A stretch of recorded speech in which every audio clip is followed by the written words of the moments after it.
All right, I'm at AB Suppressors. I'm here with Grant.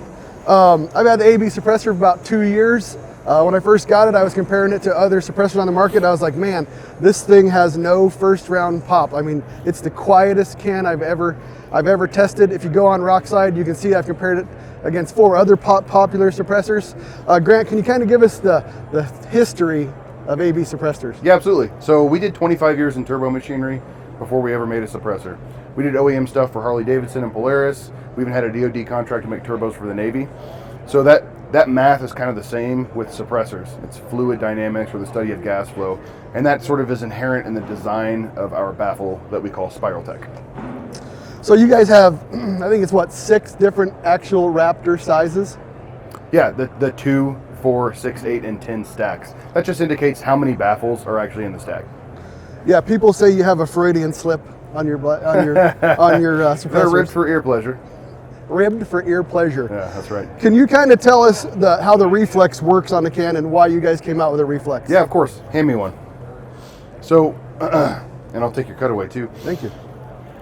What we're doing is taking advantage of the free real estate behind the muzzle. So the barrel's actually sitting inside this reflex, and it's going back over the barrel. And we're expanding the volume of the blast chamber. We're adding volume to the suppressor without adding overall length. You know, we consider this free real estate behind the muzzle because it's already part of the overall length of the firearm. Also, the blast chamber is a really critical area to increase volume. In my opinion, it's the most important area to increase volume. So one way you could do that would be to move the first baffle forward, but that could create problems, such as gas getting around the bullet, and now you have issues with accuracy because gas is pushing the bullet around inside your suppressor. So making it bigger this way, we're increasing the volume of that really important area without creating other problems.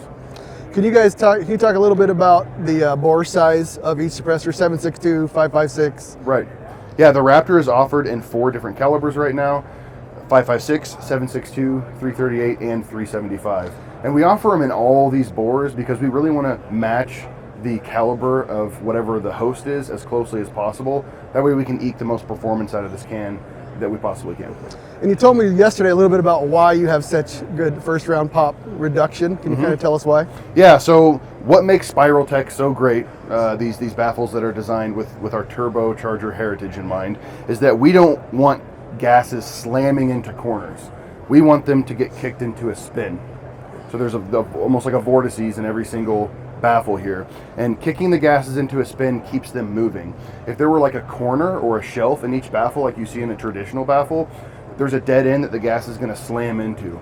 And if you look at gases as flowing sort of like a creek in this analogy, if we can keep the creek moving like in a high discharge situation, all that stuff is going to get washed downstream.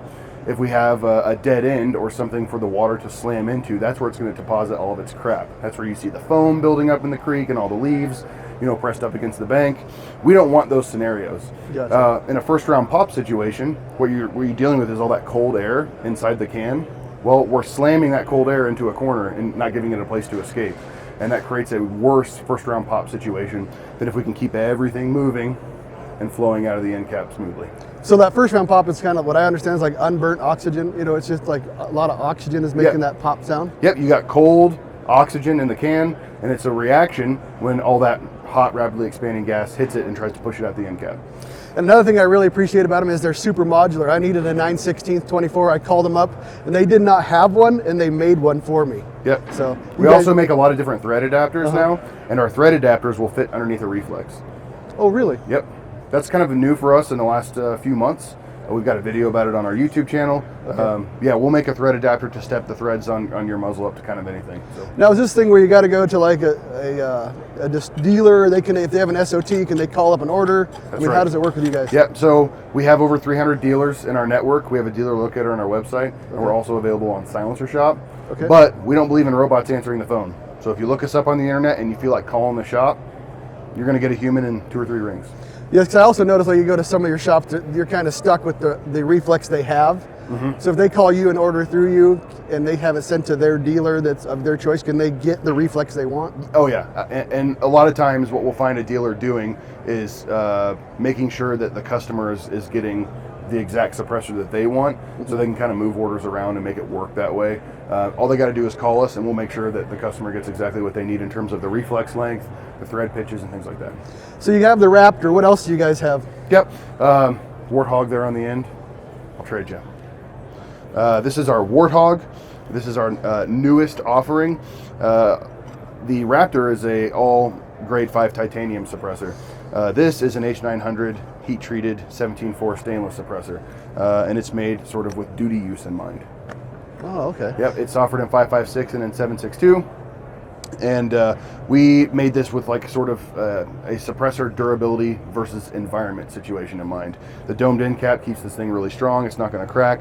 We've got really robust flash hider prongs on here. And the bore inside of the flash hider prongs is actually conical. That way, if there is a situation where the host is dropped, end cap down, we're not going to have like a bore obstruction from a burr or some sort of metal getting bent or things like that. So. Smart. You also have a pistol suppressor, correct? Well, we have a pistol caliber suppressor. I'll trade you out for that one. That's the F4 right there. This one? This one. Yep. This is offered in 2 different lengths. This is the standard F4. We also make an F4L that's a few baffles longer. 4.5 ounces. I was going to say, that baby is light. Yeah. It's so light, in fact, that even though it's made really for PCCs, that in a lot of cases it'll even work on semi-automatic pistol without a booster. We don't really market it that way, but we've seen a lot of customers have success with that just because it's only 4.5 ounces. Well, Grant, thanks for your time. Absolutely, Appreciate man. it. Great talking to you. You too.